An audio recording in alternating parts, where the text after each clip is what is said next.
This is the TJ Hoisington Podcast. Unleash your greatness within.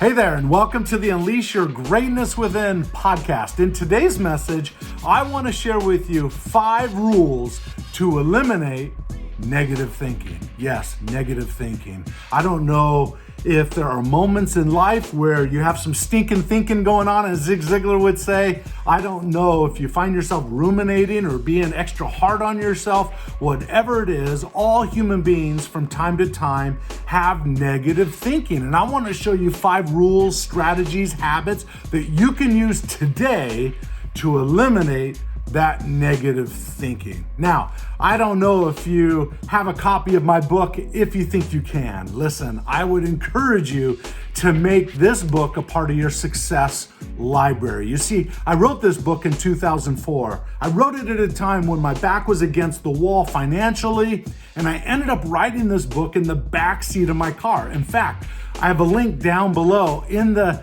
description area where you can watch a video where I show you where I would write the book and the car I use that I would write it in and some other cool stuff in that video. If you're interested, you can go check it out. But I wrote this book, If You Think You Can, and within 3 months of it being published, it became a national bestseller. And then by the end of the first year, it had sold over 100,000 copies. And today it's in its 15th printing, and it's now sold in over 34 countries. The principles to today still apply. Listen, if you have dreams and you have goals that you want to achieve, then I invite you to go wherever books are sold, get your copy, or you can go to our website, greatnesswithin.com, and you can get your copy there at a discount. All right, I encourage you to do it. The subtitle is 13 Laws That Govern the Performance of High Achievers. You want to be a high achiever? Then you got to make this book a part of your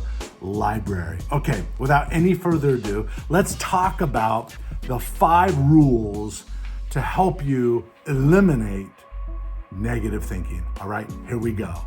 You already know. My passion and my mission to help you unleash your greatness within. My heart goes out to the underdogs that's on their way. If you think you can go from good to great, okay, let's motivate. Greatnesswithin.com. TJ Hoisington. Greatnesswithin.com. I just got off the phone with my son, and as we were talking, he was talking about mastering his thinking. He was talking about, Dad, I always want to be that person that is cleansed from head to toe, that I'm in charge of my destiny, that I'm in charge of my thinking. And Dad, you've always said that you got to kill the monster when it's small. That is true. That is what I've always said. And so then we started to talk about it, and I started to go into my parent mode and share, hey, what are the things that you need to do to make sure throughout your life you are mastering your thinking and that you are, let's say, standing in holy places in terms of being the best person that you can be. And in order to do that, I wrote down, look at this, a bunch of notes as we were talking on the phone. I just had these thoughts come to me.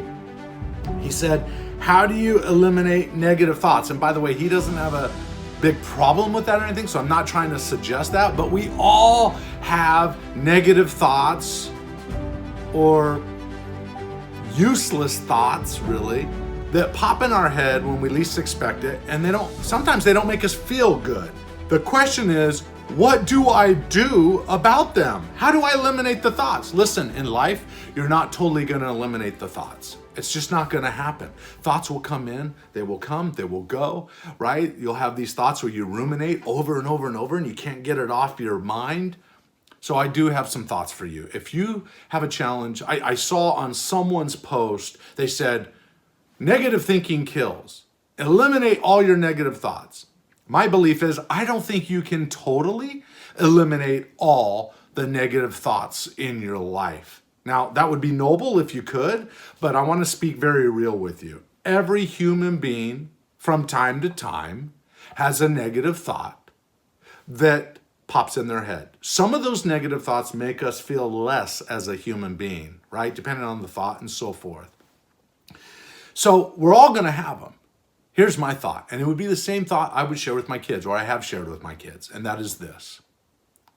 What matters is what thoughts you entertain. That is critical. It's one thing to have a thought come in your head, but then move forward on your goals and get back on track and get focused, right? Right? And then it becomes insignificant. You move past it. But what some people do is they have a negative thought, and then what they want to do is they want to play with it. They want to internalize it. And there might be a time and a place for that to exhaust it to a point. But my thought is, how do you stop ruminating about that thought? And the one thing is, you could run that thought from beginning to end so that that thought is exhausted. But here's the problem with some people is they have a thought that they have run to the end and it keeps reoccurring itself. So what do you do? How do you break the cycle? I suggest that you do a couple things, and I wrote these down for my son. Number one, you've got to be filling your mind regularly with light, with intelligence. And I mean from a place of inspiration. I mean from a place of positivity. Listen, I understand the concept of, well, I just don't want to be an optimist. I don't know why you wouldn't want to be. You can be an optimist while still being able to see reality at the same time. But number one is you've got to be feeling. So my thought is, when's the last time you read a good book? One that would lift your spirits? Have you ever noticed driving down the road and you're having a bad day and you turn on the radio and all of a sudden you turn on the radio and boom, your favorite song comes on and you start humming along with it, and lo and behold, you don't even remember what that thought was or whatever that was stressing you out. Or at a minimum, you suspended it for a while. Okay, so disassociating is going to be really poignant. And there's a couple things I want you to keep in mind. So that's number one.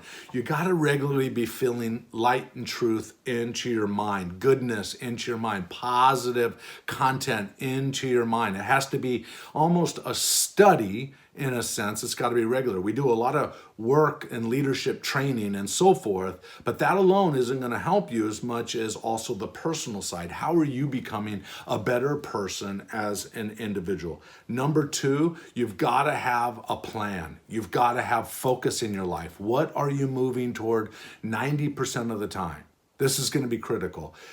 When you are idle or when you are bored, your brain is idle. Most of the time, when you're bored, your brain is idle. And did you know, teenagers, the biggest cause of teenage delinquency is boredom.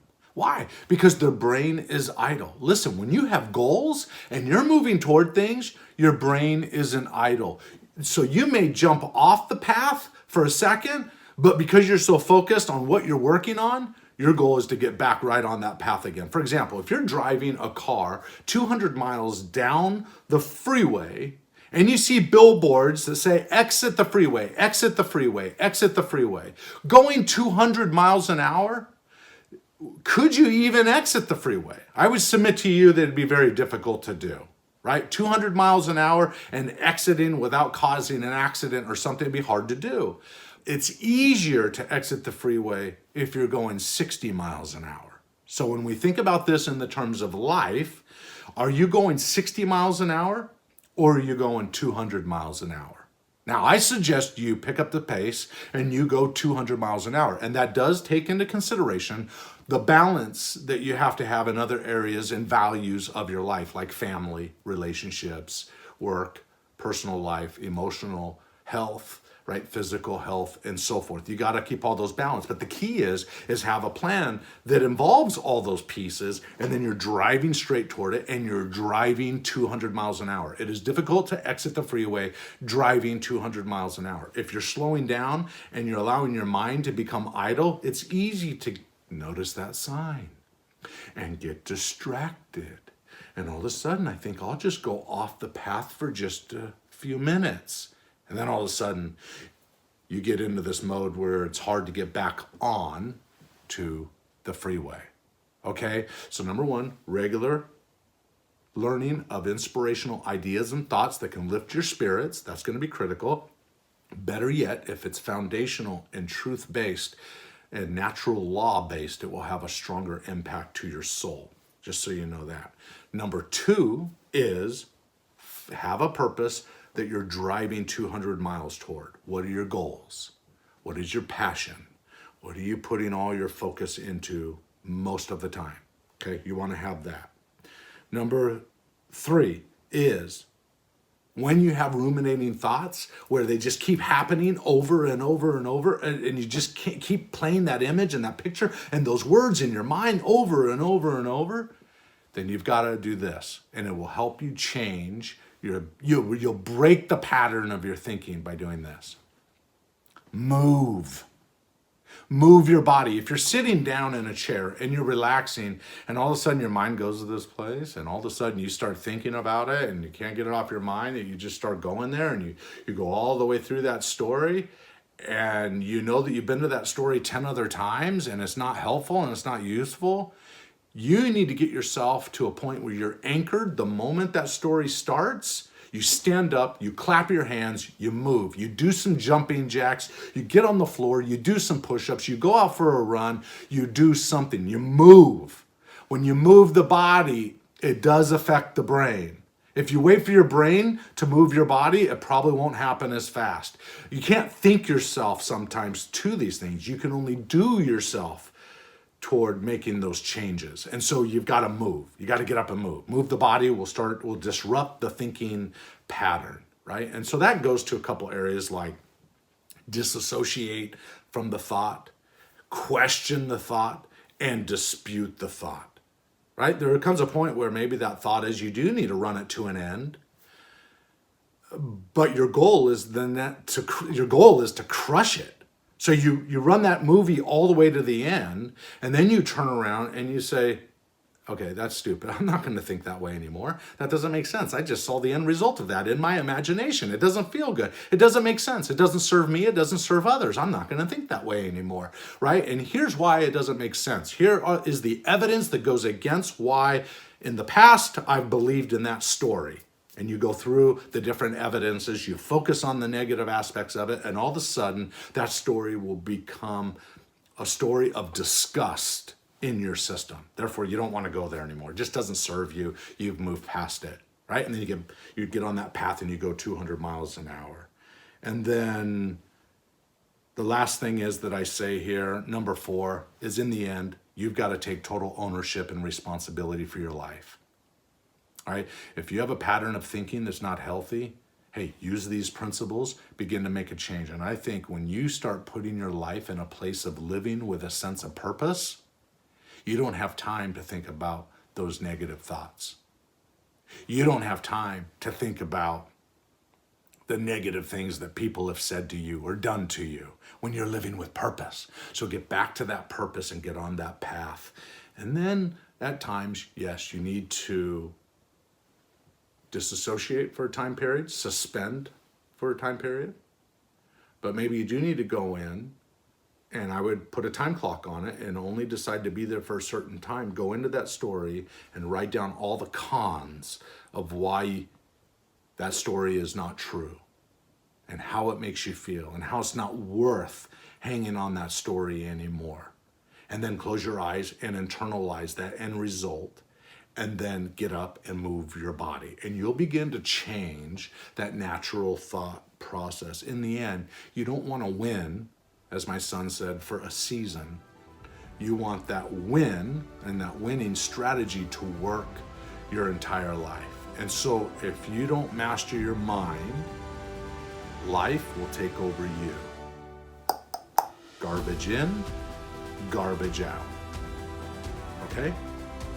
Listen, it's my joy and hope to provide you with resources that can help take your life to the next level. Now, if you have any thoughts around what I said in terms of this video, or you need clarification, that's okay, right? I look at the comments, make sure that you put them down below, and I'd be happy to respond and share, and maybe there's some new insights that I could share that could help you get to that next level, okay? Master your thinking. Go make it happen. Remember, you have greatness within. Hey there, thanks for listening. I hope you enjoyed this podcast episode. If you did, could you do me a favor? It would mean the world to me if you could write a simple review or give me a star rating. I would really, and I mean really, appreciate it. Thank you in advance. Now go out there and unleash your greatness within. GreatnessWithin.com